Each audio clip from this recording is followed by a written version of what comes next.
Uma sibuka incwadi yaGenesis chapter number 15 kunendzaba lapho Abraham Abraham waba nembono and kulombono wafika uNkulunkulu wakhuluma naye Abraham wamnikeza isiqiniseko sekuthi utamvikela aphindze ambusise uma amniketa ke lesiqiniseko Abraham waba nako lokuveta kwekuthi kodwa Nkosi lokhu ngiyakuva uyakusho but njani ngoba mina anginamfana lokutawufanele kwendeke nje nyalo lethi sebentami mhlawumbe kutaba ngisebenzi sami lesiba yindla lifa yato tonke letibusiso lomtshela ngato so ke uNkulunkulu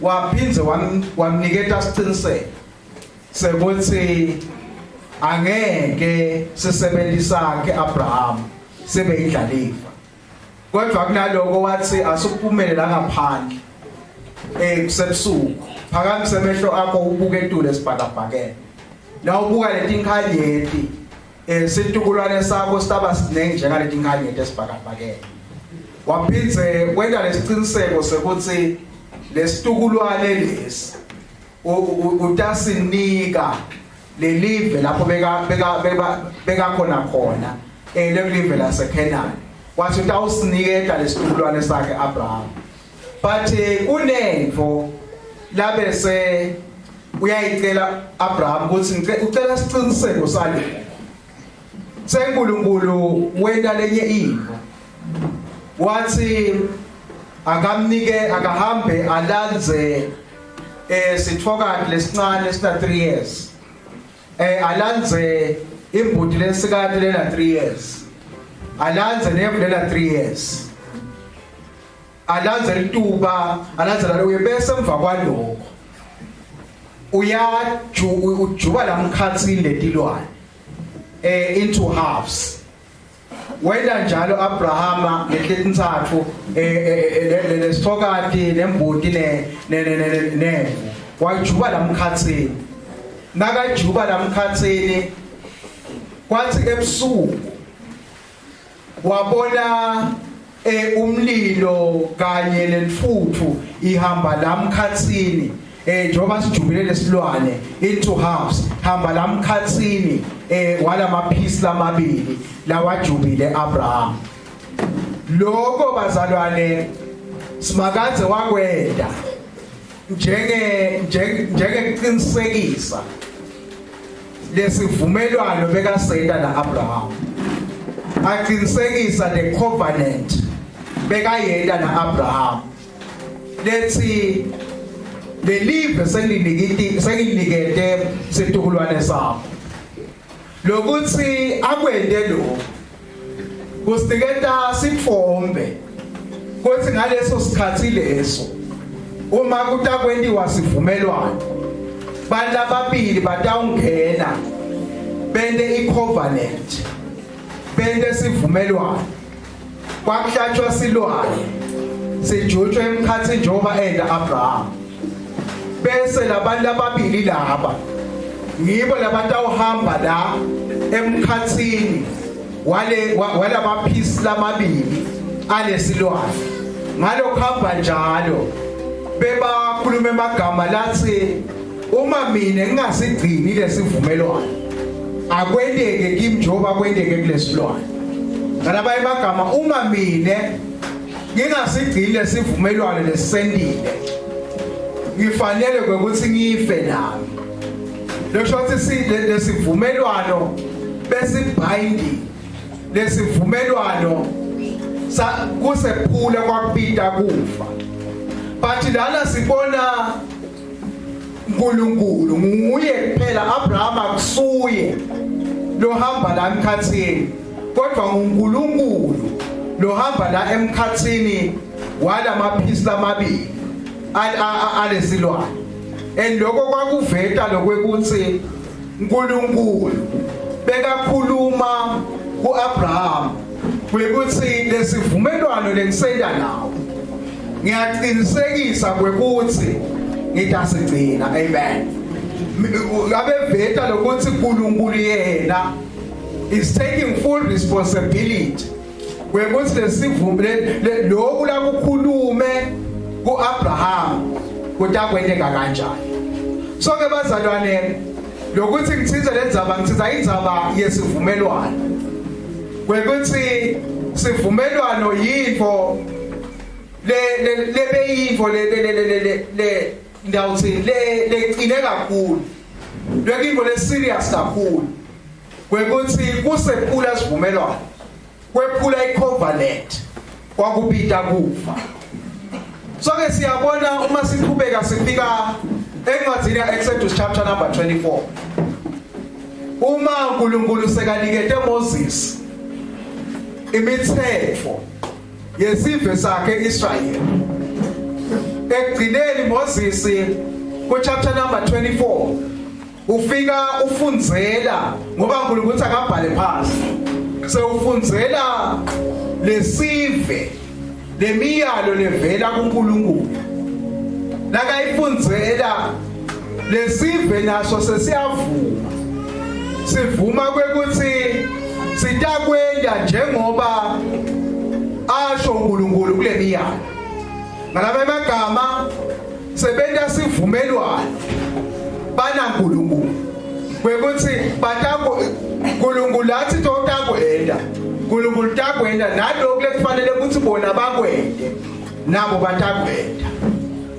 So ke sibona ukuthi endzabeni yesivumelwano kunento beyimqoka kakhulu. Bekuyingadi. Lebekwenda kwekuthi lesivumelwano kuthiwe siqinike sabaleka siswati.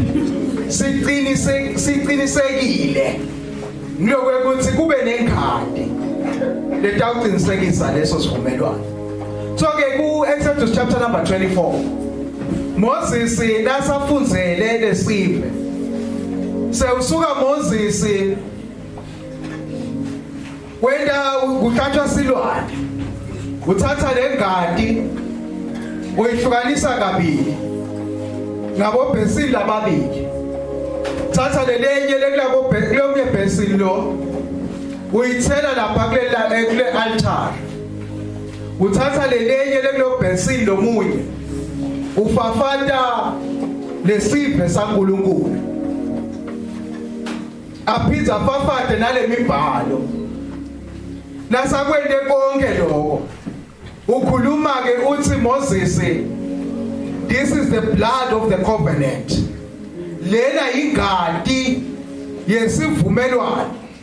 Le isimakaze asenda nani livuma kwekuthi nitakwenda njengoba asho simakaze. So lengadi yale tilwane yale silwane lesilasibulala Moses ngiyo lele bese isilisha ledini. Ngiyo lele bese yena lesivumelwano sime simiswa ngilengadi. Elengadi lena nakayisebenzisa sibona kwekuthi Moses uqale uyithele altar. Lokho ukuthi nakayifaka lapha ayithela le altar.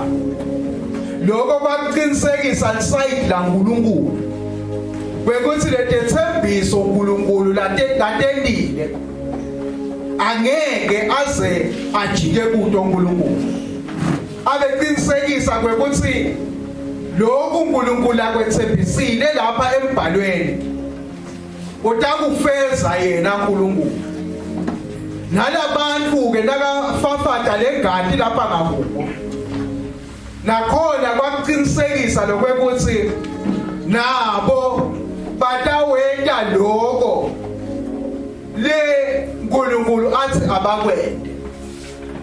So ke nasibuka la sibona lokwekuthi kunengodi lekhona. Elengodi sekuthenini kwaba khona lowephula lesivumelwano. Kusho kwekuthi kunekwehlulela kune judgment letakwendeka. So nalesive saka Israyeli uma sitawephula lesivumelwano kulesijeziso lesitakwendeka ngiko sibona kwekuthi emva kwesikhathi emva kwekhamba kwemalanga Israyeli wase uyehluleka kugcina lokhu uNkulunkulu athi akakwenze ngiko sawubona gcina kuthunjiwe Israyeli ngiko sawubona gcina hlaselwa nadinsa kuchitheka ingadi because live la uNkulunkulu liyasitshela kwekuthi inkokhelo yesono kufa. So nalana lesivumelwano kwephula lesivumelwano kwakusho kona phambi kwaNkulunkulu. So futhi ke lesikubona ko lengadi ke lana sesifika ngala sakwenda Moses sekehluka kunakuya bekwendwa ngesikhathi sabo Abraham ngoba lengadi nje akusasiko nje ukuthi sigcina kwekuthi kuyogcina irole yakhe kulesivumelwano kodwa lengadi seyifike yenta lomunye umsebenzi lengadi seyifike seyimbonya tono tabo phambi kwaNkulunkulu lengadi seyifike seyiyabavikela labantu bakaNkulunkulu lengadi lena seyibenta kwekuthi uma lengadi yesivumelwano seyichithekile seyisho kwekuthi tono tabo setiyambonyeka lokwenda kwekuthi sebangakhona kusonzela kuNkulunkulu. So sibona umcoka sibona lenjongo yalengadi kulesivumelwano lesidzala. Amen.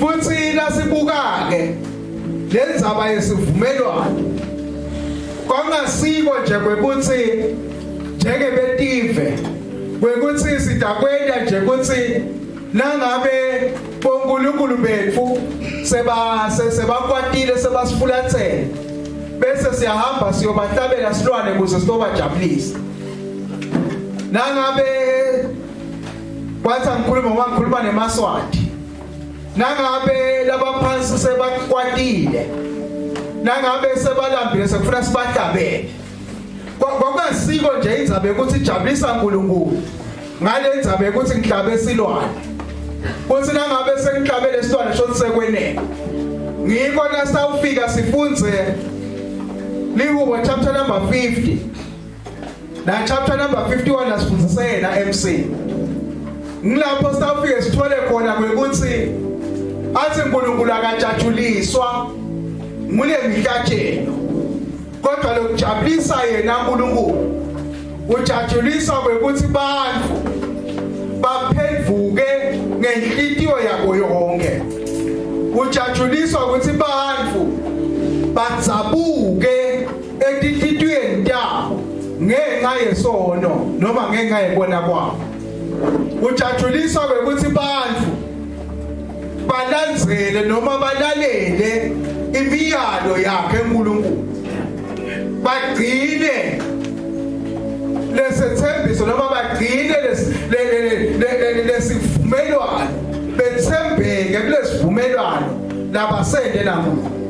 So siyabona kwekuthi nakulesivumelwano lesidzala kwangasiko nje indzaba yekuthi sihlabe silwane kwachitheka ingadi kodwa kwakuyindzaba yekwekuthi umuntu umenjani naNkulunkulu kwakuyindzaba yekwekuthi umuntu budlelwane bakhe naNkulunkulu bunjani uyatitfoba yini ngaphambi kwasimakazi uyamlalela yini uNkulunkulu.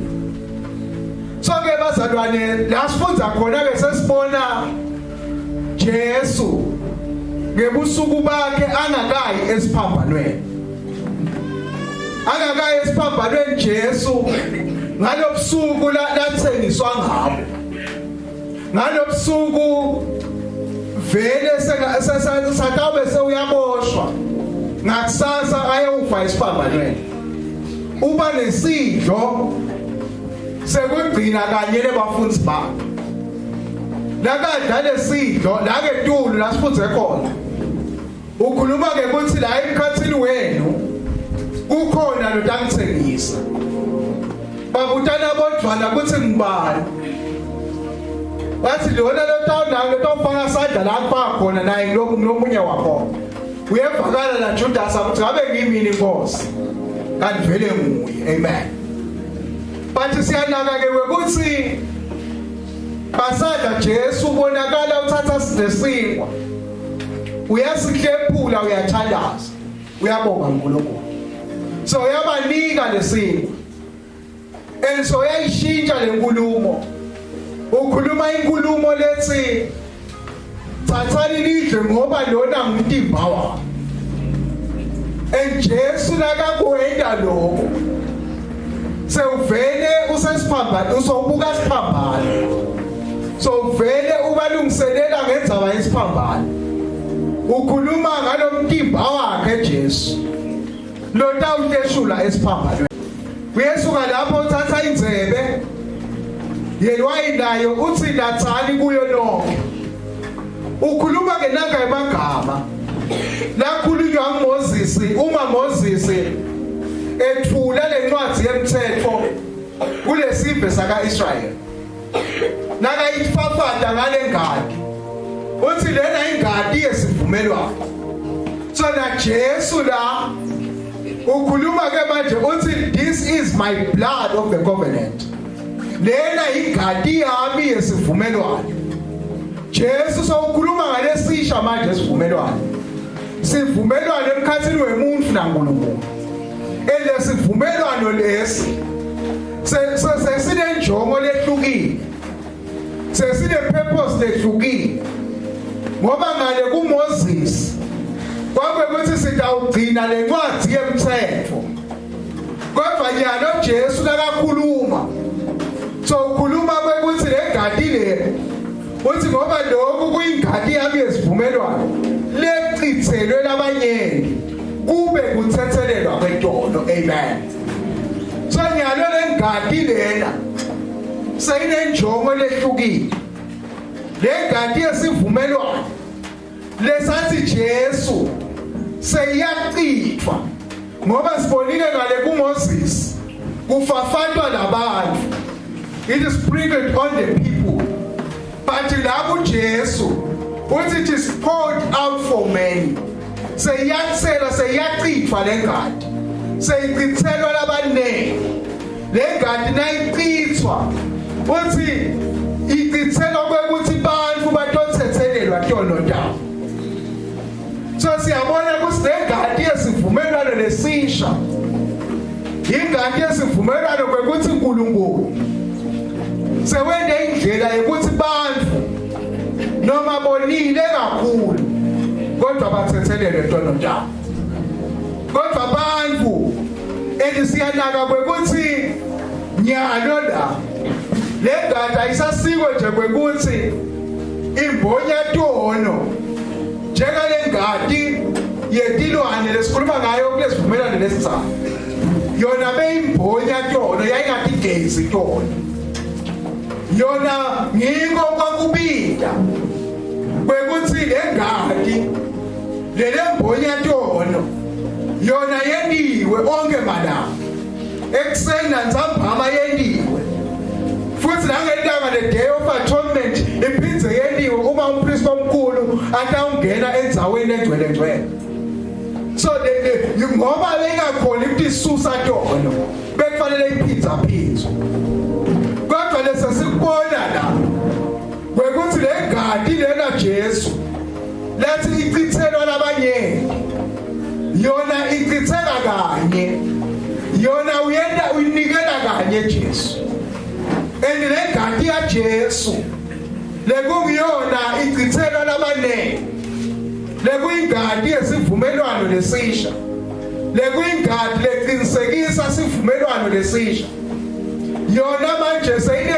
tethembiso letingcono kulale tayitona seyine tethembiso letingcono kulesivumelwano sayitona seyine tethembiso lethi umbhali wemaHebheru lengadi ya Jesu igeza ize igeze nembeza wethu kude tonke tento ikholela ekufeni.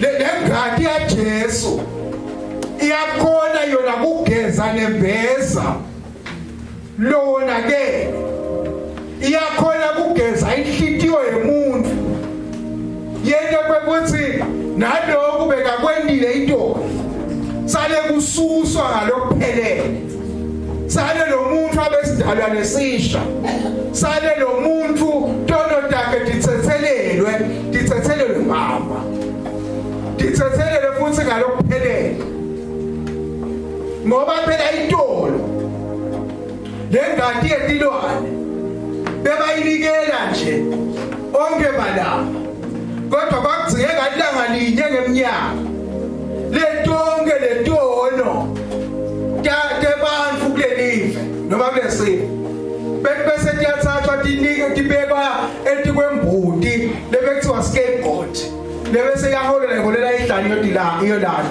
na next year sitawupitha siseke leyo mbuti siyofuna lenye imbuti but uthi la le Jesu ingadi yona ithi wayinikela kanye kwaphelela wayinikela kanye nje akusadzingeki kwakho nje sekuthi wemukele yena Jesu uthi wakwenda lo so uthi le ngadi igeza lingekhathi lethu kuze sitokhona kwekuthi sikhonde uNkulunkulu lophilayo le ngadi ya Jesu le yena siqiniseko sekuthi mina nawe sibe didalifa kelifa laphakathe lifa lelingaboli lifa lelinga expire lifa lelingagugi lifa lelingeke lize lebiwe namasela le ngadi ya Jesu le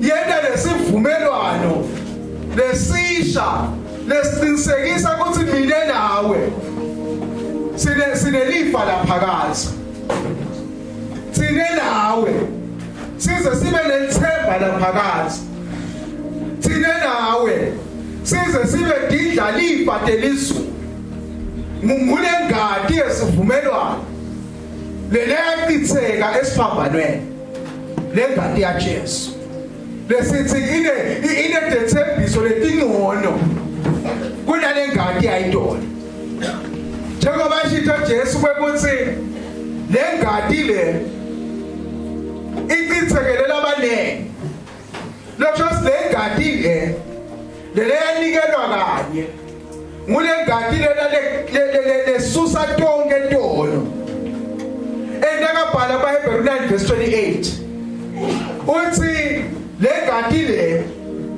iyaqinisekisa kwekuthi njengoba Jesu wafa esiphambanweni yaqitheka le ngadi kodwa Jesu wavuka kubafile wenyuka utheke sekudla sababa kodwa utawubuya uthi ke lo mbhalo ku Hebrews 9 verse 28 nakabuye Jesu ntaba angaketeli kwekusotodila nendzaba yesono ngoba indzaba yesono Jesu uqedzile ngayo indzaba yekuthi kuchitheke ingadi kuze sitawuthethelelwa tono uqedzile Jesu ngayo nasabuya ubuya kutosinzisa labo labamlindzele ubuya kutolandza labo labamlindzele ubuya kutolandza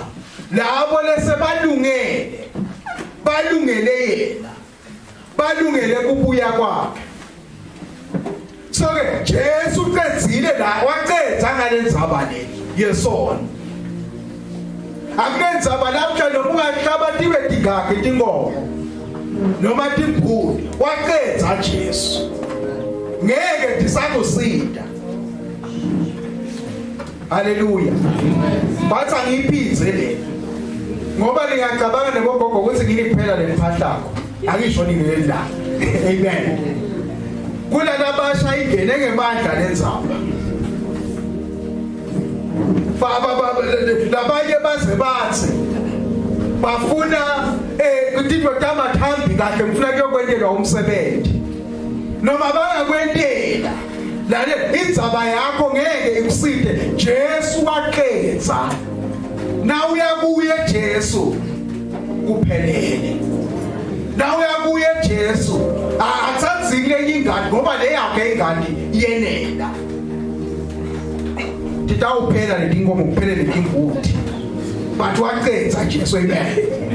So the question into kwekuthi nakabuye yena utabe ulungele yini wena kwekuthi nakatolanza laba bakhe nawe ube ingcenye yawo le ngadi bazalwane yesivumelwano lesisha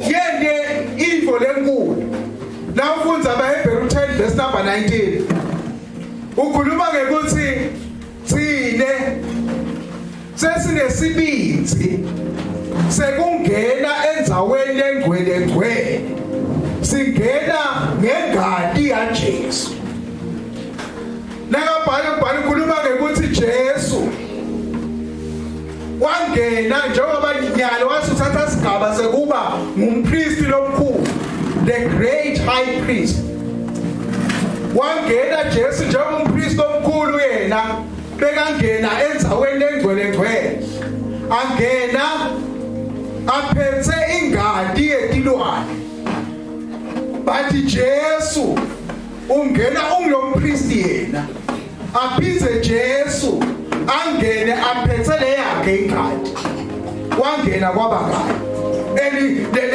lenzawo lengcwele langena kuyo Jesu akusiyo lena leyakhiwe ngetandla lebantu ngoba leya lathi uNkulunkulu Moses akayeni beyirepresenta izulu bekuyicopy leyo icopy yelizulu le Jesu wangena khona. So ke bazalwane uthi ke ngenxa yale ngadi kaJesu thina sesinesibinzi sekungena endzaweni engcwele ngalamanye amagama ngenxa yale ngadi kaJesu mina nawe sesinelilungelo sesikhululekile kungena sibe phambi kwaNkulunkulu sibe sebukhoneni benkosi singene lapho bengangeni noma ngabe ngibani khona kodwa thina ngengadi kaJesu ungasonzela kuNkulunkulu asakabhala kwaSefesu 2 athi sesine direct access kuNkulunkulu thina ngale ngadi kaJesu noma nini na 12 ebusuku ungavuka ukhulume naNkulunkulu noma usemgwaqweni yashayela ungakhuluma naNkulunkulu noma awusadzingi kwekuthi kube nesihlwane lesitawuhlatshwa kuze sitoba indlela yokukhuluma naye but anytime anywhere everywhere you go kwasho labantu ungakhuluma naNkulunkulu ungasonzela kubabe uNkulunkulu so sinade ukukhululeka lengadi kaJesu isivulele indlela athi nakaqhubeka athi lo mtimba wakhe uyindlela lesingena ngayo ngoba wahleshulwa kuhle kwenzwangu yelithempele yadzatshulwa ekhansi. So ke bazalwane sithi lengadi yesivumelwano lesisha isenta kwekuthi thine sikhone kusonzela kuNkulunkulu. Ngiyafuna lokho ukuthi nginake lendzaba ye-warning noma yexwayisa. Amen. Akusiwo ukuthusa kodwa yini ukuxwayisa. Amen. Kwekuthi lithi livla uNkulunkulu ngaphandle kwengadi kude kuthethelelwa kwentolo. Manje kunenkinga yekuthi bese uyayidzelela lengadi yesivumelwano.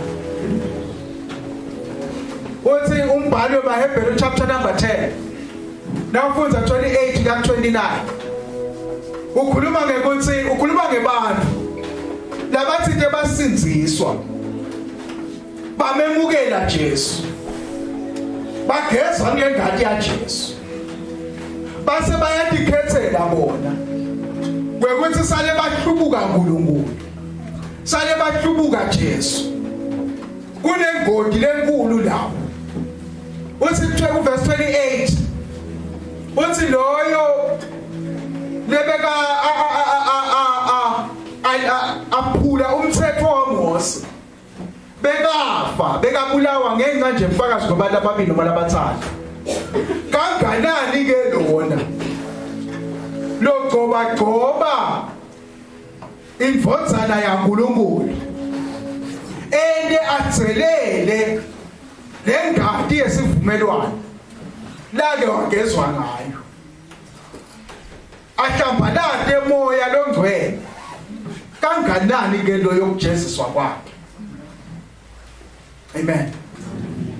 Kwathi uma utawutselela ugcoba lengadi yesivumelwano kusho ukuthi sekude lenye ingadi letakusida sekude lenye ingadi letawuchitheka ichithekele wena lengakhona kugeza ntono takho uma uyawutselela lengadi. Amen. Angisho bazalwane ngifuna ngive kahle la angisho kwekuthi la kwendekile wona sho singeke sathethelelwa. Amen. Kodwa ngikhuluma nganangu lothi tena kholiwe weva lokunathi bamoya ongcwele weva lokugezwa ngengadi kodwa wasuhlubuka kunjani wase uyakhwesha uyamhlubuka uNkulunkulu kude le indlela yokuthethelelwa. Amen. Lengadi ya Jesu kude leye ngaphandle kwayo nangabe ayisebentele lengadi ya Jesu I am sorry ngoba kusho ukuthi kunye kuyolahlwa lo but siyambonga uNkulunkulu kwekuthi emalanga nemalanga thina sila usiniketa emathuba ekuphila. Siyambonga uNkulunkulu kwekuthi akasilahli ngelicala so lengadi yakhe nalamuhla solo inemandla lengadi yakhe nalamuhla solo iyasinzisa lengadi yachitheke eCalvary nalamuhla solo iyawenda umehluko. Uthi ke Jesu ku verse number 29 la sifunze khona uthi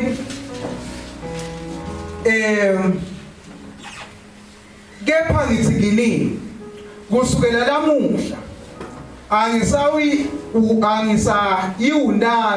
angisayunatha kulesithelo semvini kuyawudzima de kufike lelo langa lengiyakusinatha ngalo nani sesisisha embusweni wababe. Amen.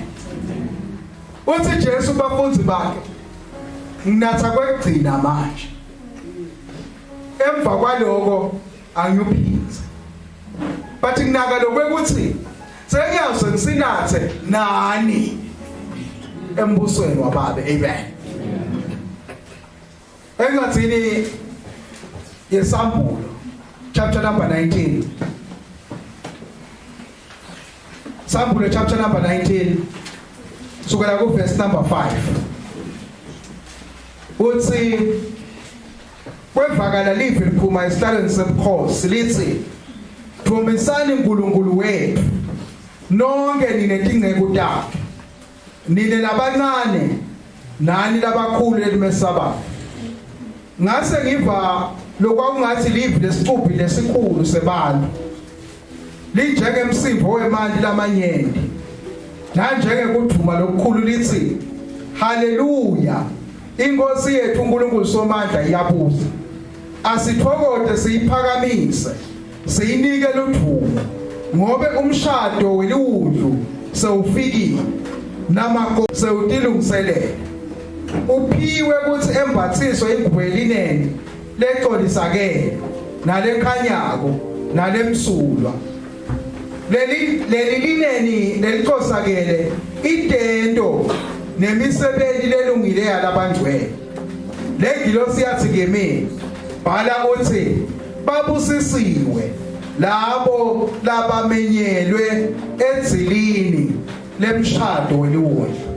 Yaqhubeka yathi kimi lawa ngemavi aNkulunkulu laliqiniso. Amen. babusisiwe labo labamenyiwe bamenyelwa edzilini leli ukudla. Umenyiwe namuhla, umenyiwe kuleli lalathi Jesu ngale kuMateyu 26 uyawuphindze anathe ngaleli langa leli lapho sekemukela labangcwele abafananisa namakoti athi lamakoti sewutilungiselele ebhaksiswe ingubo lemhlophe lesho tento teletihle talabangcwele. Ngiyawanaka ke lamagama athi babusisiwe labo labamenyiwe bamenyelwa elizini.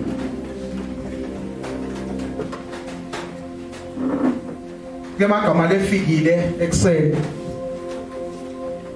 athi make sure we meet in heaven. Make sure we meet in heaven. Yeyasiqiniseka ukuthi thina nawe siyawuhlangana kulolu mshado lo. Yeyasiqiniseko sekwekuthi nawe uyoba ingcenye leyawuhlala na Jesu. Inathe leliwayini bebalinatha lapha. Yeyasiqiniseko manje nathi lenza babusisiwe labamenyiwe. Lesibusiso sisekuthenini lo menyiwe usemukele inesimemo ngoba nangendezile ngakumema lalabetile ladzilini batawubusiseka baphume kisu setiphakeme ngekuthi badle bajabula bathi wena umenyiwe wangeti ngeke usithole lesibusiso lesawutholakala la. So nalama imagama abazalwane sonke simenyiwe kulezini but ngulabo labatasivuma lesimemo labayawuhlala nenkosi uJesu labayodla kulomshado weludla lana ukhuluma egcineni sesiphethile lenzima yethu. Lo mbuto uthi will you be there? Tabukhona yini wena? Kodwa lokumnanzi ukuthi ikhona indlela yokufika khona. uJesu igama lakhe. Akuthi ukuthi uzowenela okuningi. Ngokuthi wemukele Jesu njengenkosi nemsindisi wempilo yakho. Labuhla nje ngicela egameni laJesu ukumema kumemele kulomshado wekudla. Ngicela ukumema egameni laJesu. The invitation ungasho ukuthi akuzange ngiyithola mina invitation. Kude status uzobona sebaposta ku status kusibebayile wathi mina bakangimeme. But lamhla lesimemo uyasithola. Loyo leyomukela inkosi uJesu. Uyawudla nenkosi uJesu. Ngiko uma adlisa lesidlo senkosi atawukhuluma athi kwendeni lokho kuze lenkumbulo lokuthi nje sawungena kule nkonzo lokunye kwakhona sikhumbula lokwekuthi the day is coming la siyohlala khona nenkosi. Sikhumbula lokuthi uyabuya Jesu. Sakhumbula konke la kwendile. Sakhumbula kuchitheka kwengadi yakhe. Leyasenda saba kwaba lesivumelwano lesisha. Lokusho sakudzala sesendlulile. Sesinalesisha lesingadi engadi yaJesu. Bathi sikhumbula ukuthi uyabuya. Futhi siyakulungiselela ukubuya kwakhe. Siyakulungiselela ukuthi nathi uma sagcina lapho ukuthi uyawusidla sesisisha kithi embusweni waBaba eNkulunkulu asidle kanye nathi nawe ube ingcenye yalo nathi. Ongede yini wasenda lesinqumo sekuthi Nkosi ngiyadikhethela lamuhla ukuthi ngikwemukele njengenkosi nemsindisi kuze nami ngitawubalwa nalabo labamenyiwe emshadweni welumoya. Akudzingi magic, akudzingi ini, kudzinga wena utikhethele. Inkosi yethu ayisibusise. Ngiyacela sihlabelele Sukumeni, sawuthandaza.